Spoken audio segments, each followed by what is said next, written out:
So I've shown you this slide before. This is the overview of cellular respiration. Glycolysis, all of cellular respiration is a redox reaction where we are oxidizing glucose. What it means to oxidize something is to, I told you, oil rig. Oxidation is loss, reduction is gain.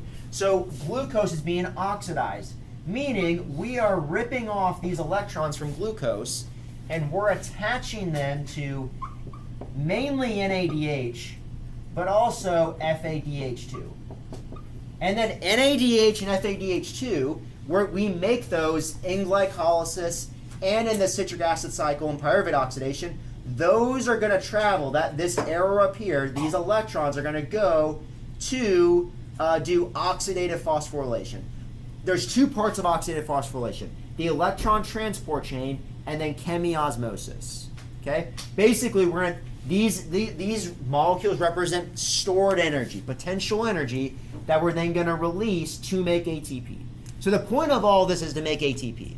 We can make small amounts, so 2 ATP during glycolysis and during the citric acid cycle, but that's not the purpose. The main purpose of glycolysis and the citric acid cycle is to make these electron carriers. Okay? We just so happen to make a couple ATP by substrate level phosphorylation. That was when you have your substrate that's like some variation of like the glucose molecule that we had invested in ATP, attached a phosphate to the glucose molecule, and then we can get that back by transferring the phosphate from that carbon molecule to ADP to make ATP. Okay, so there you go. That's your basic overview. Now with glycolysis, this is really the main slide to understand with glycolysis. Where I told you glycolysis, there's two main phases. There's 10 steps in glycolysis. You didn't need to know the chemical details of each step, but the first 5 steps is the energy investment phases, where we invest 2 ATP to kind of like prime the glucose. Really what you're doing is cellular respiration is an exergonic reaction. You're basically meeting that activation energy in the energy investment phase. Then you can begin to get the energy payoff phase where you make 4 ATP, but you only net 2 because you had to invest 2 first. And then you'll also make the 2 NADH. Those are your electron carriers. You make 2 pyruvate. So glucose was the 6 carbon sugar. That's what you start with right here. I'll write that here, 6 carbon sugar. Pyruvate is what comes from, like, we split our 6 carbon glucose to 2 3 carbon pyruvate. So we keep track of the carbons that way. So basically remember 2s. You make 2 pyruvate, 2 H2Os, 2 NADHs, and 2 H pluses. These H pluses, they will then get fed into oxidative phosphorylation, and you're going to see their role in making ATP today. It's actually really cool. It's really neat how I think it's like this process here, oxidative phosphorylation. I think it's one of the coolest things in biology, like how it all works. So there you go. Review there. Think 2s. Then don't forget it. It's very easy. I forget all the time. I always think like, oh, you go glycolysis and you go to citric acid cycle. You have to do pyruvate oxidation first. So you have pyruvate, this 3 carbon molecule. Each of these gray balls represents a carbon, and then that will come in.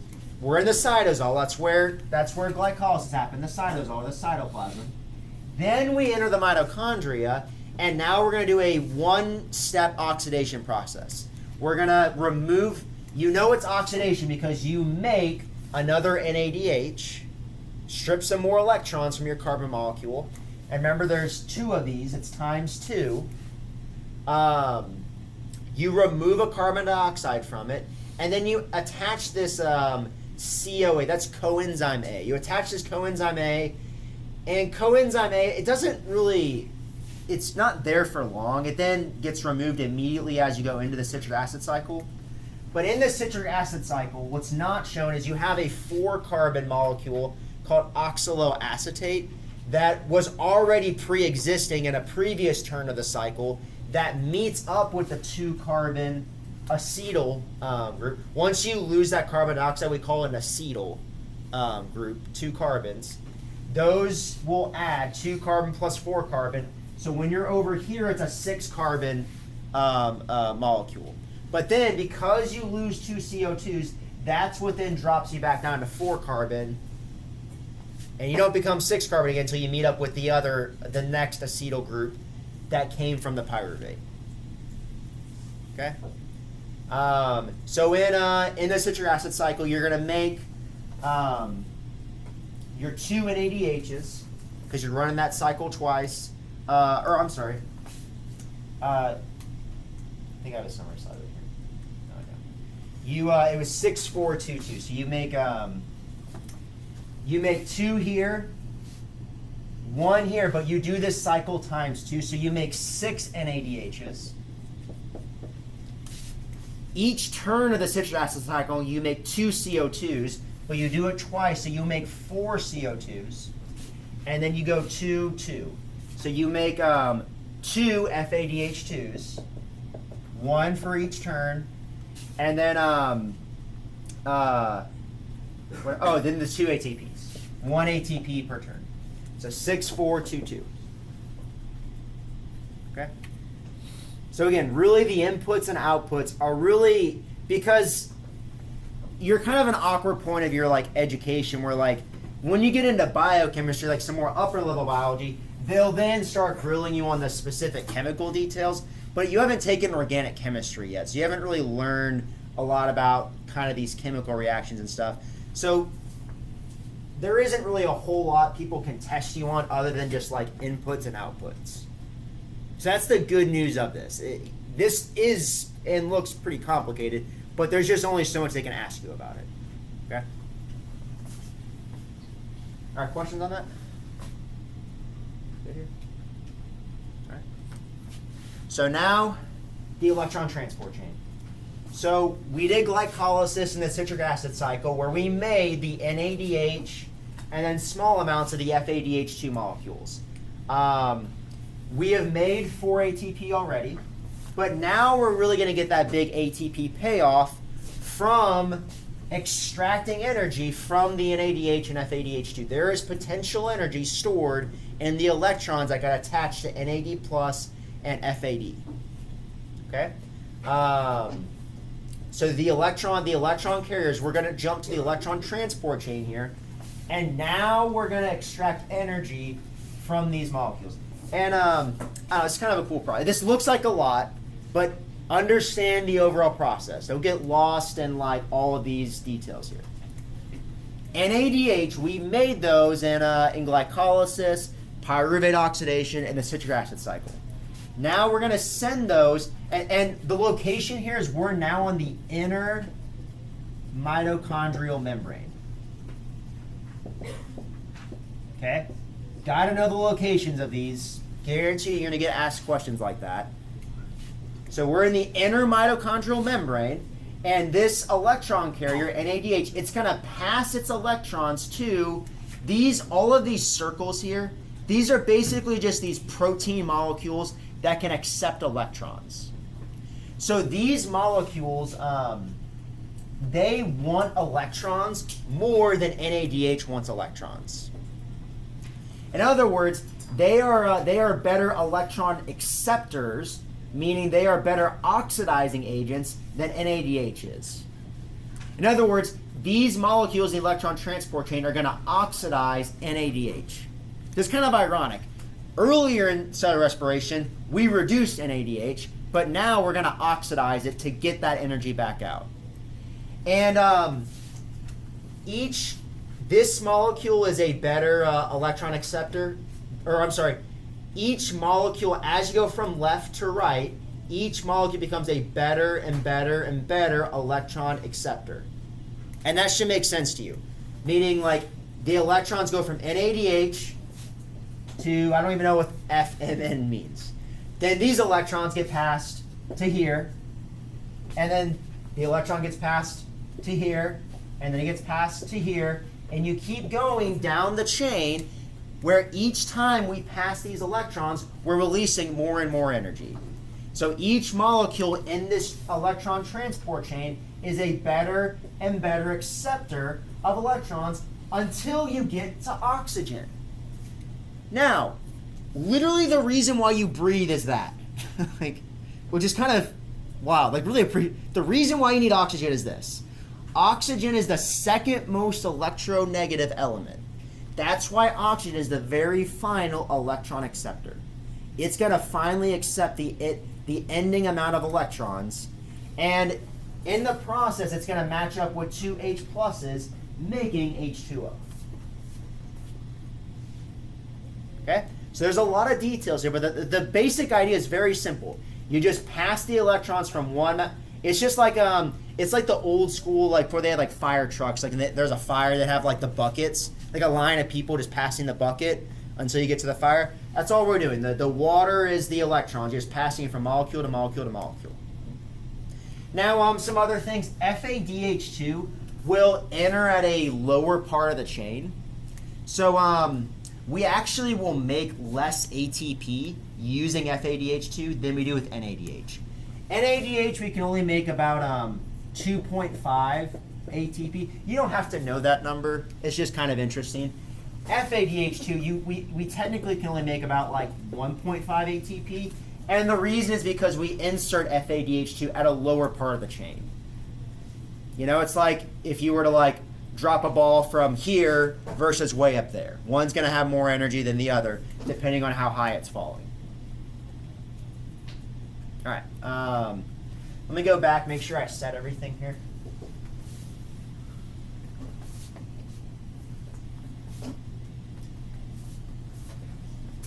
And so, yeah, I'll show you another picture where I'm going to connect. Well, how does that energy being released by the transport of electrons actually power ATP synthesis? I'll show you that in the next slide. Not in a coming slide, but just think now we're releasing energy here by passing those electrons down. Oh, and that's what they're measuring here. So the free energy, amount of energy stored, we were up here, and then now as we keep passing the electrons on, we're dropping in free energy. We're dropping in potential energy. Okay, slowly releasing that energy. Again, you need to know the location. It's the inner membrane of the mitochondria in eukaryotic cells. Now, remember prokaryotic cells, pro means no. Prokaryotic cells, they don't have mitochondria. So they actually do that process on their in their plasma membrane. They'll have proteins similar to these in their plasma membrane, and that's how they'll do it. Okay, so that's a detail. It's a pretty commonly tested test question. A lot of the details of these proteins you don't need to know. It's important to some people who like study it, but it's just they're basically proteins. Some of them are cytochromes. Basically, cytochromes are proteins that have an iron group in them. Iron's a really good electron acceptor, so that's why when you see CYT, these are cytochromes. Basically, they're proteins that have iron in them that makes them good at accepting electrons. Okay. Oh, this is kind of interesting. Q. Anybody know what Q is? QAnon? No. No, Q. Coenzyme Q. Sometimes you'll see that as like a supplement at you'll see coenzyme Q. It's like a supplement it's like take this and it's going to give you energy. And you're like, why? How? The idea would be like if you somehow have a deficiency in coenzyme Q, then you would take that. Coenzyme Q is a very interesting one. Notice how it's in between. These proteins are part of complexes called 1, 2, 3, and 4. Coenzyme Q acts as a ferry. It shuttles electrons from 1 to 3 or from 2 to 3. So that's why it can be kind of like a supplement, because it's a more crucial protein in that process. Anyways. Okay. Moving on. This is just explaining the process. Those carriers go from when you accept the electrons, you get reduced. Then when you pass them on to the next protein in the chain, you get oxidized. And then oxygen is the very final electron acceptor. And the purpose of all of that is so it's not just one big explosion of energy, but it's the stepwise controlled release of energy that we can use to make the ATP. Water is that final byproduct. Once, oxygen was the very final electron acceptor. Once that oxygen accepts those electrons, it then pairs up with two of those hydrogen ions floating around in the mitochondria, forming H2O. But we don't actually produce ATP here. So you don't see ATP being made here. So now I want to show you, where does ATP come in? So this slide here, this is a great slide. I need you to understand this slide. This slide combines all of oxidative phosphorylation. Oxidative phosphorylation is two processes. One is the electron transport chain. The second is chemiosmosis. So chemiosmosis is the connection between electron transport chain and the energy released. So the last slide, I showed you the process where we entered the NADH and the F8DH2 into the electron transport chain. And as we pass those electrons from NADH and FADH2 to these proteins in the electron transport chain, the passing of those electrons from molecule to molecule to molecule to molecule to molecule to molecule all the way to oxygen. Oxygen was that final electron acceptor. I said you released energy. And if you were thinking critically, I would have hoped you would have been like, what do you even mean by that? Like, you're releasing energy. Like, what kind of energy? Where is the energy going? Why are we releasing energy? How that energy being released is being helpful to the cell is the pumping of hydrogen ions. Each time we pass the electrons from the NADH or FADH2 down the transport chain, we're releasing these hydrogen ions. You release them from the mitochondrial matrix to the inner membrane space. You have to understand the locations of these. The electrons go from the matrix to the inner membrane space. That's how the H pluses travel. That's another kind of common test question, because what else can they really ask you? And then now what you should notice is the concentration of H pluses is really high in the inner membrane space, and the concentration of H plus is really low in the mitochondrial matrix. We went over diffusion like a month ago or something, and we said that things always want to go from more to less. Think of this like a water wheel. Water's up here. If water's up here, we can take the flow of water going downhill to fuel like a turbine. That's literally what's happening here. That's why I say this is I think this is the coolest thing in biology, because this is literally just like a hydrogen ion like water turbine. You're taking, by pumping those hydrogen ions into the inner membrane space, we can then, the only way these hydrogen ions can come back into the matrix is through this molecule here, this protein complex called ATP synthase. That is their only pathway back into the matrix, and they want to go down. They want to get back into the matrix. They have to go through ATP synthase. I'll show you some more the ATP synthase in some more details, but basically the passage of these hydrogen ions through ATP synthase will then allow us to form ATP. The movement of these H pluses down their concentration gradient, think of it like water going from uphill to downhill. The movement downhill will allow us to attach phosphate to ADP, creating ATP. I just think that's so cool. It's like, what? That's so wild. So to summarize, we took glucose, stripped electrons from glucose, attached them to NADH and FADH2, made a bunch of those. Then we sent NADH and FADH2 to the electron transport chain, where we then stripped the electrons from them. The release of energy from stripping the electrons from NADH and FADH2 pumps hydrogen ions into the inner membrane space. So now you have a higher concentration of them out here. They want to come back into the matrix in the mitochondria, and we utilize the flow of that to power ATP. This is co-transport. Remember co-transport? I said co-transport's how you can plants to do this. They would use hydrogen ions to smuggle in glucose. Anyways, that is called chemiosmosis. All right, so let me show you that ATP synthase in a little more detail here. So this slide is just focusing on this part right here. So using the electrons that we stripped from NADH and FADH2, we're able to pump those hydrogen ions from the matrix to the inner membrane space. So here's these hydrogen ions, way higher concentration of hydrogen ions out here in the inner membrane space, and a much lower concentration of hydrogen ions inside the mitochondria, in the mitochondrial matrix. So then just like water flowing from uphill to downhill, these hydrogen ions are going to flow down through this little, they call it the stator, through the stator, and then by flowing through here, this spins a rotor. This is like, literally this is happening. This is the world's smallest, what do they call it? Not mill, what was it? Turbine, yeah, world's smallest turbine right here.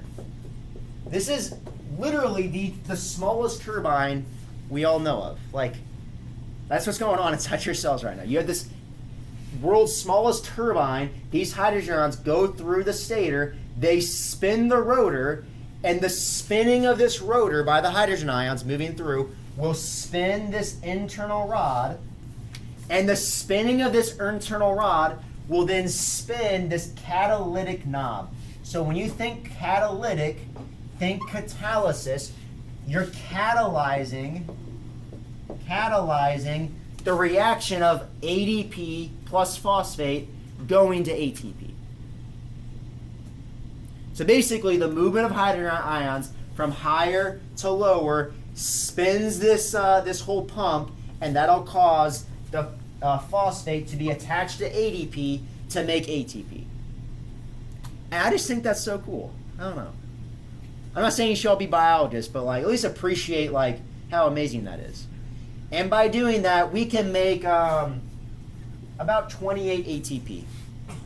So a lot of ATP compared to, I was saying 2 ATP in glycolysis in the citric acid cycle can make up to 28 ATP.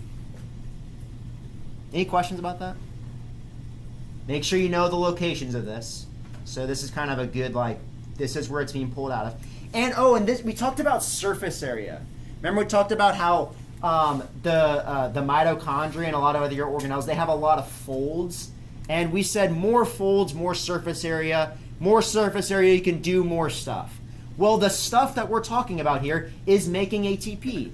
So because you have more folds here, more surface area, all along these folds, you have all of these electron transport chains doing this whole process here.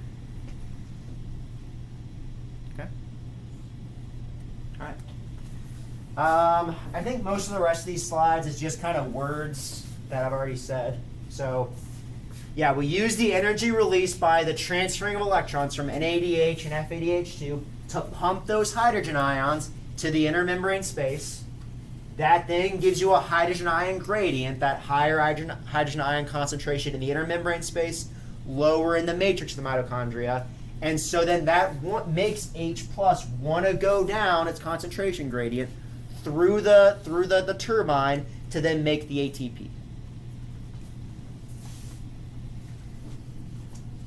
The protein complex that's making the ATP is called ATP synthase. ATP because it is synthesizing ATP. So the name kind of gives away what it's doing. Remember, this whole process is exergonic, meaning you're releasing energy. The energy, we're capturing that energy release to then make the ATP. And this whole process I described is as technically called chemiosmosis. So chemi, referring to like the chemical H plus, osmosis, what does that make you think of? Makes you think of osmosis. What was osmosis? Yeah, Thomas? Diffusion of water. So I think it was like Greek or something, like it. Osmo was like, it means to push. So it's really just the pushing, the movement of hydrogen ions, or really anything, from a higher concentration to lower concentration. So chemiosmosis. But yeah, think osmosis, but it's not of water, it's of hydrogen ions down their gradient, and that will be used to drive cellular work. By making the ATP, then the ATP allows us to do the cellular work. Okay. That hydrogen ion gradient where you have the higher hydrogen ion concentration and then the lower, that we call that the proton motive force. So protons because it's H pluses, motive because think of the hydrogen ions are motivated to go from higher to lower, and that process, that gradient creates a force that we can capture and use it to then make the ATP.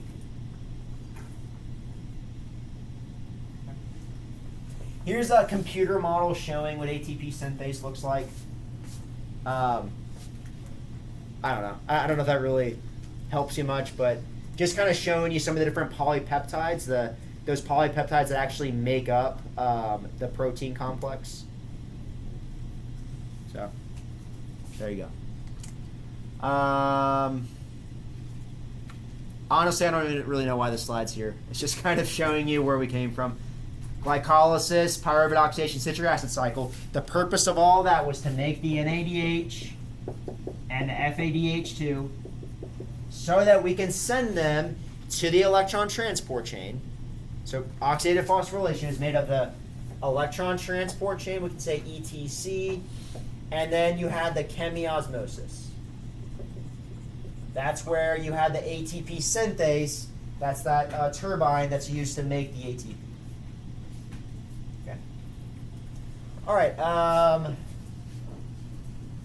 Yeah, this slide's kind of interesting. Kind of talking about some efficiency stuff. So I really just kind of went over this in the last slide. You take glucose, strip it of electrons to make NADH. NADH goes to the electron transport chain.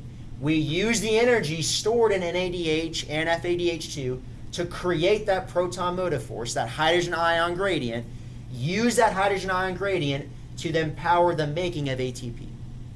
And this is really interesting. So you're like, how efficient is this? The point is you're taking glucose, stripping it of electrons to make ATP. How efficient is it?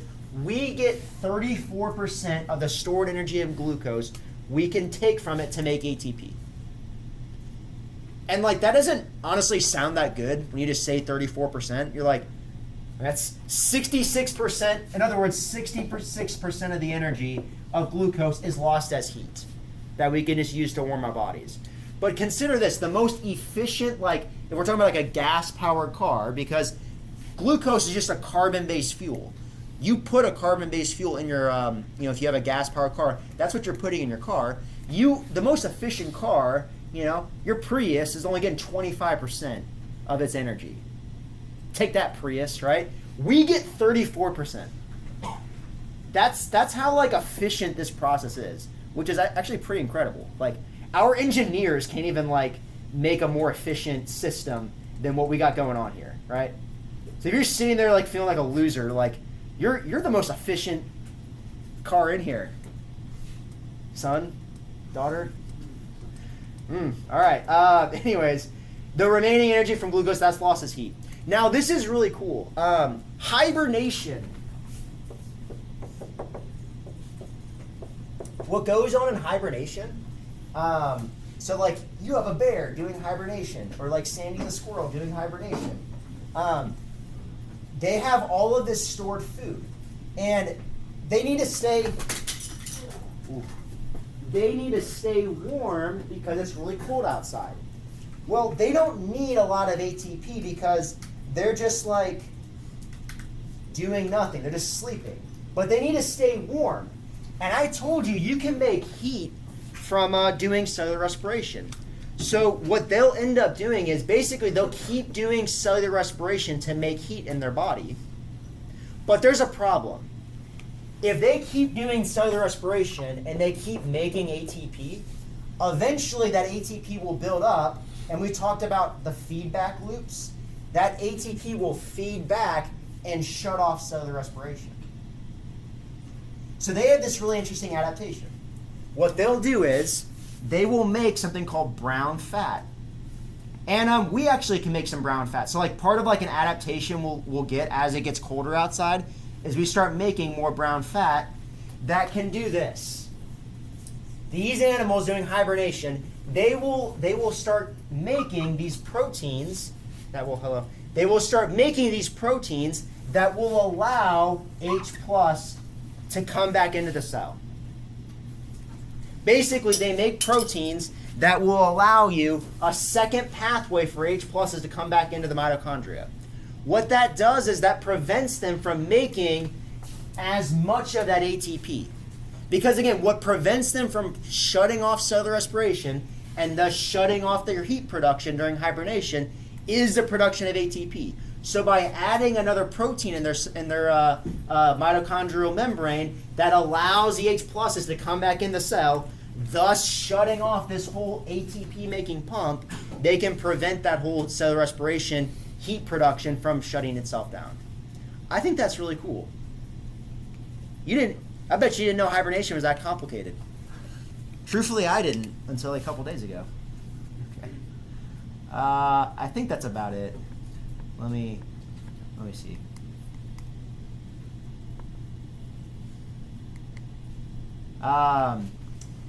I mentioned this earlier that and I had said this like a couple class periods ago. Like you'll see a range for ATP, like cellular respiration, it makes like 32 to 36 ATP, or sometimes it's 28. I think your book says 28 to 32.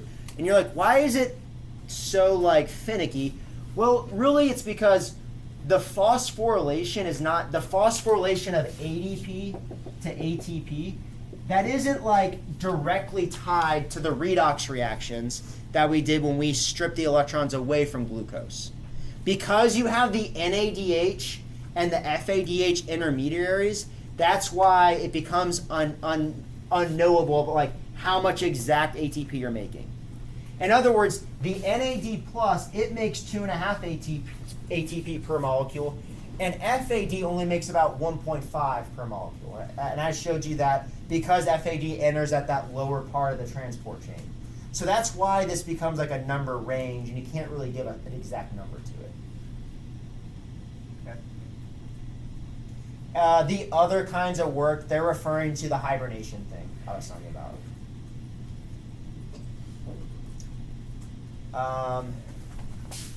At the last slide. So here's the last slide. So here's a really good slide. I'll leave this slide up here. It's a good summary slide, just tying everything together. Okay. So if you get this slide, you're in a really good place. This is really about what I want you to get out of all of those days, more or less. Okay. All right. Let me stop this recording.